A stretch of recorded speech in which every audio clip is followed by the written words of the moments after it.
আওয়ামী লীগ চাটকার দালালদেরকে গ্রেফতার করতে হবে। আমরা দেখতেছি এই আওয়ামী লীগ চাটকাররা কিন্তু ভারতে বসে বসে তারা বাংলাদেশকে নিয়ে ষড়যন্ত্র করতেছে। এই আওয়ামী লীগের সকল দুর্নীতিবাজ এবং এই সকল যারা সন্ত্রাসী কাজে লিপ্ত ছিল এই আওয়ামী লীগের চাটকারদেরকে গ্রেফতার করতে হবে।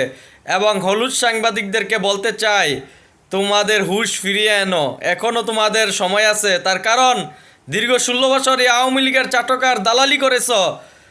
যত জুলুম নির্যাতন হয়েছে এইগুলো প্রকাশ করো, আওয়ামী লীগের জুলুম এবং এই দুর্নীতিবাজ তাদের লিস্ট করো।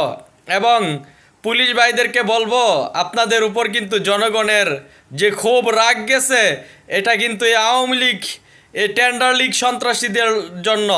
এতে পুলিশ ভাইদের কাছে অনুরোধ, এই খুনি হাসিনার এমপি মন্ত্রী এবং যারা অবৈধ নির্দেশ